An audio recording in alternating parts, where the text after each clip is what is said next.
कर्पूर गौरम करुणावतारम संसार सारम भुजगेन्द्रहारम सदा वसंतम हृदयारविंदे भवं भवानी सहितं नमामि। सानन्दमानन्दवने वसन्तम् आनन्दकन्दं हतपाप्रवृन्दम् वाराणसीनाथमनाथनाथं श्रीविश्वनाथं शरणं प्रपन्दे श्रीविश्वनाथं शरणं प्रपन्दे।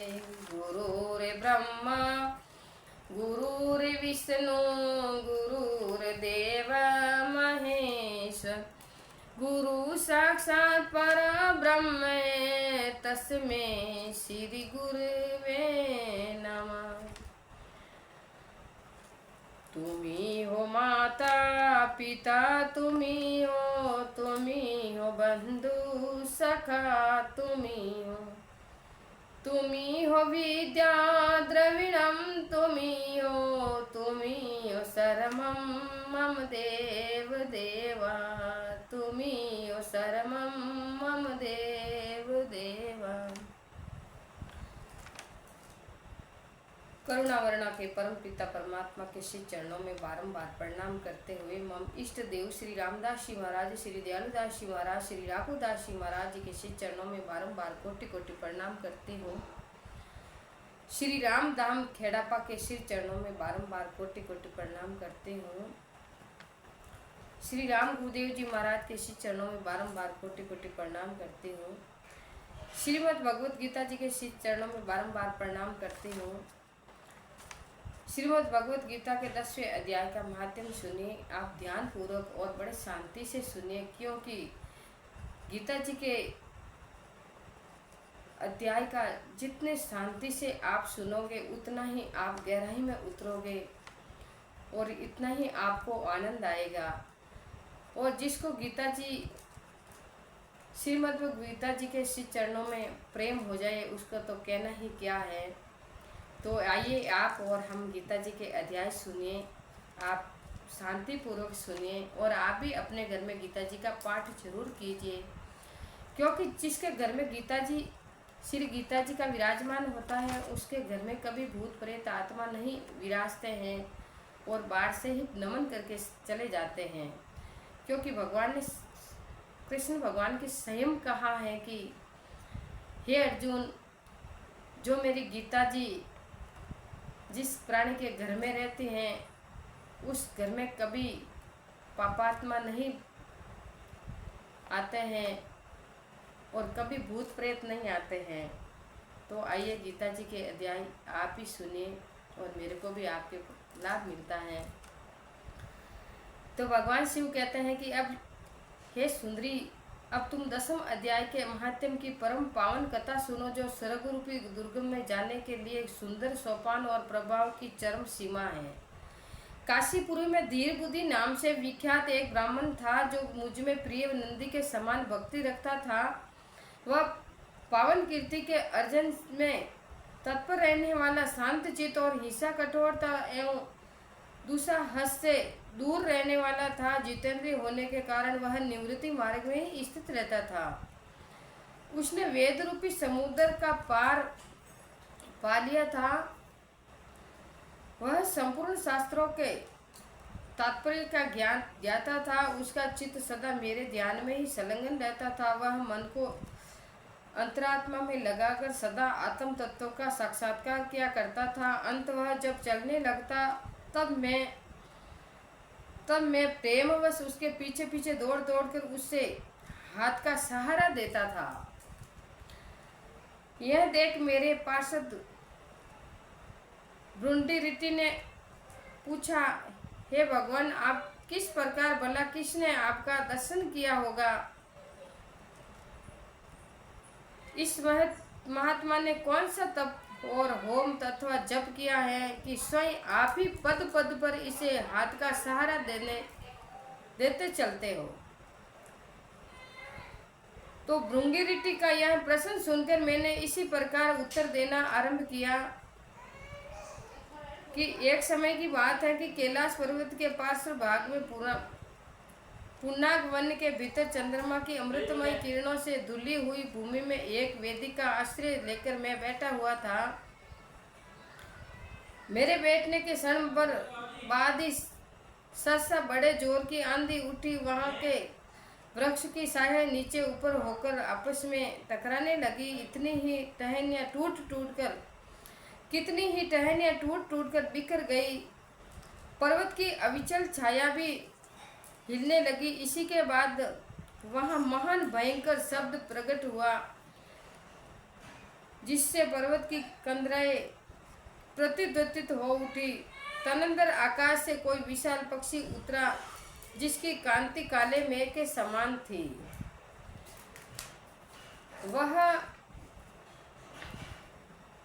गज्जल की राशि, अंधकार के समूह अथवा पंख काटे हुए काले पर्वत सा जान पड़ता था। पैरों से पूर्ति का सहारा लेकर उस पक्षी ने मुझे प्रणाम किया और एक सुंदर नवीन कमल मेरे चरणों में रखकर स्पष्ट वाणी में स्तुति करनी आरंभ की। तो पक्षी बोला कि देव आपकी जय हो, आपकी जय हो। आप सच्ची, आप चिदानंदमयी सुधा के सागर तथा जगत के पालक है। सदा सद्भावना से युक्त एवं अनंत शक्ति की लहरों से उल्सित है। आपके वैभव का कहीं अंत नहीं। आपकी जय हो। अद्वैत वासना से परिपूर्ण बुद्धि के द्वारा आप त्रिविध मलों से रहित हैं। आप जितेंद्रिय भक्तों के अधीन रहते हैं तथा आप ध्यान में आपके स्वरूप का साक्षात्कार होता है। आप अविद्यामय उपाधि से रहित, नित्य मुक्त, निराकार, निरामय, असीम अहंकार शून्य, आवरण रहित और निर्गुण है। आपके चरण कमल शरणागत भक्तों की रक्षा करने में प्रवीण है। अपने भयंकर ललाट रूपी महासर्प की विष ज्वाला से आपने कामदेव को भस्म किया। आपकी जय हो। आप प्रत्यक्ष आदि प्रमाणों से दूर होते हैं, वे भी प्रमाण्य स्वरूप है। आपको बार बार नमस्कार है। चैतन्य के स्वामी तथा त्रिभुवन रूपधारी आपको प्रणाम है। मैं श्रेष्ठ योगियों द्वारा चुंबित आपके उन चरण कमलों की वंदना करता हूँ, जो अपार बहु पाप के समुद्र से पार उतारने में अद्भुत शक्तिशाली है। हे महादेव, साक्षात बृहस्पति भी आपकी स्तुति करने की दृष्टता नहीं कर सकते। शस्त्र मुखों वाले नागराज शेष में भी इतनी चातुरी नहीं है कि वे आपके गुणों का वर्णन कर सके। फिर मेरे जैसे छोटी बुद्धि वाले पक्षी की तो बात ही क्या है। उस पक्षी के द्वारा किए हुए इस स्तोत्र को सुनकर मैंने उनसे पूछा, ए विहंगम, तुम कौन हो और कहाँ से आए हो। तुम्हारी आकृति तो हंस जैसी लगती है, मगर रंग कौवे का मिला है। तुम जिस प्रयोजन को लेकर यहाँ आए हो उसे बताओ और मुझे सुनाओ। तो पक्षी बोला, है देवेश, मुझे ब्रह्मा जी का हंस जाने दूर जटे जिस कर्म से मेरे शरीर में इस समय कालिमा आ गई है, उसे सुनिए। हे प्रभु, यद्यपि आप सर्वज्ञ हैं, अंत आपसे कोई भी बात छिपी नहीं है।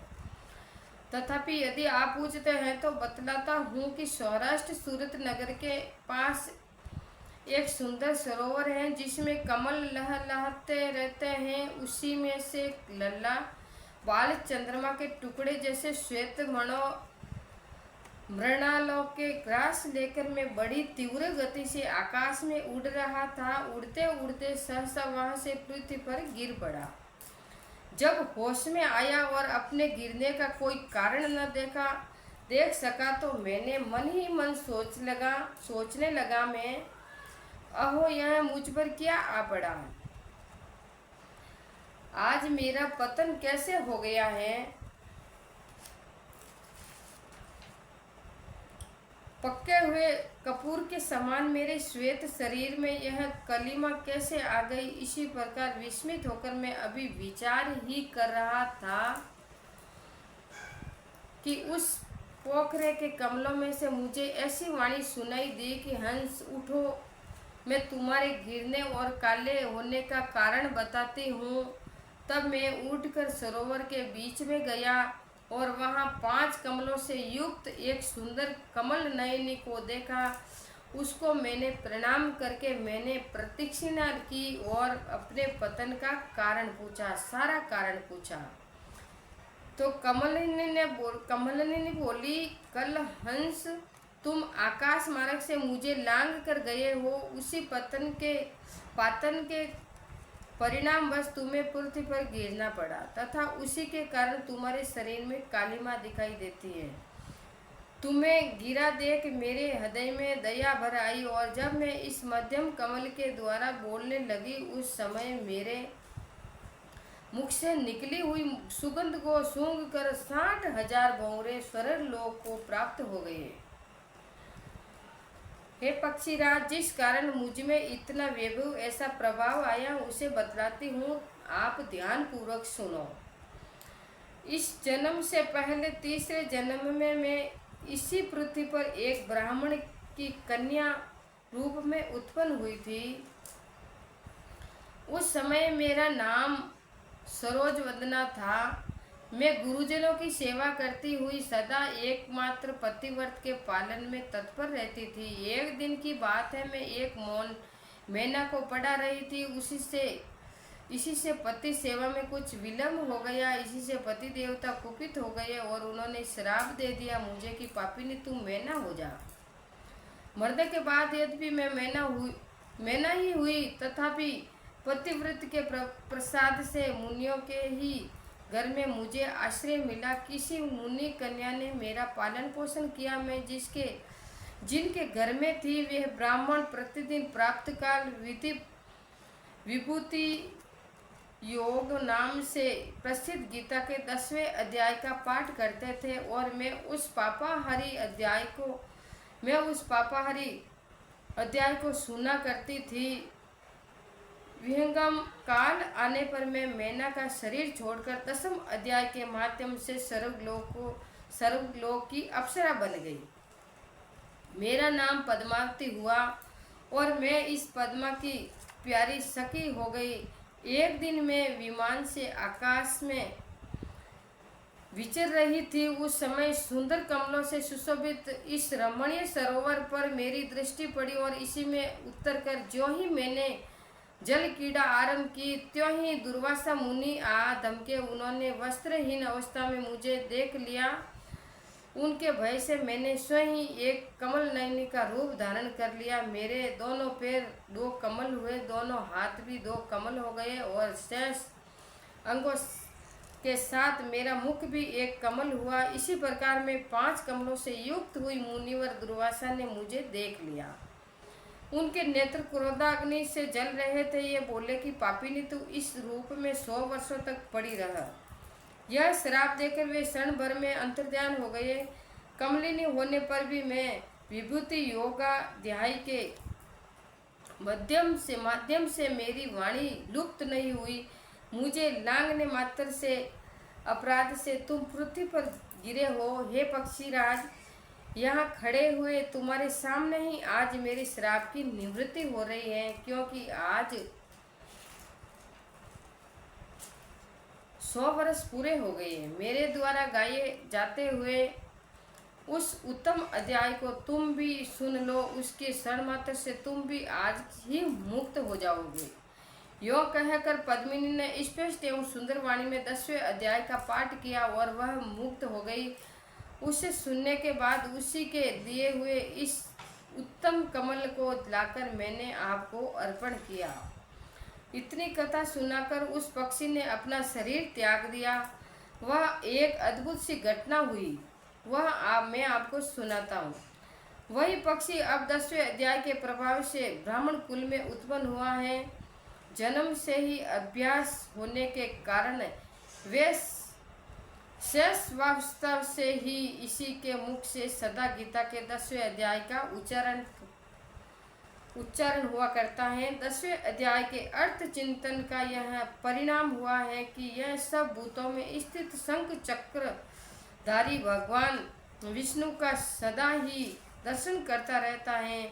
इसकी स्नेह पूर्ण दृष्टि जब कभी किसी देहधारियों के शरीर पर पड़ जाती है, तब वह चाहे शराबी और ब्रह्म हत्यारा ही क्यों न हो, मुक्त हो जाता है तथा पूर्व जन्म में अभ्यास किए हुए 10वें अध्याय के माध्यम से उसको दुर्लभ तत्व ज्ञान प्राप्त होता है तथा इसी ने जीवन मुक्ति भी पा ली है।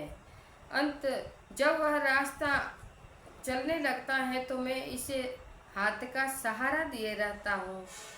भृंगी ऋषि के यह सब 10वें अध्याय की ही महामहिमा है। हे पार्वती, इसी प्रकार मैंने भृंगी ऋषि के सामने जो पाप नाशक कथा कही थी वही यहाँ तुमसे भी कही है। नर हो या नारी अथवा कोई भी क्यों न हो, इस 10वें अध्याय के स्मरण मात्र से उसे सब आश्रमों के पालन का फल प्राप्त होता है। तो मैंने आपको गीता जी के 10वें अध्याय का महात्म सुनाया है। देखो, गीता जी में तो इतनी बात कही है कि नर नारी की कोई ज़रूरत नहीं है। नर को भी अधिकार है गीता पढ़ने का और नारी को भी अधिकार है गीता पढ़ने का।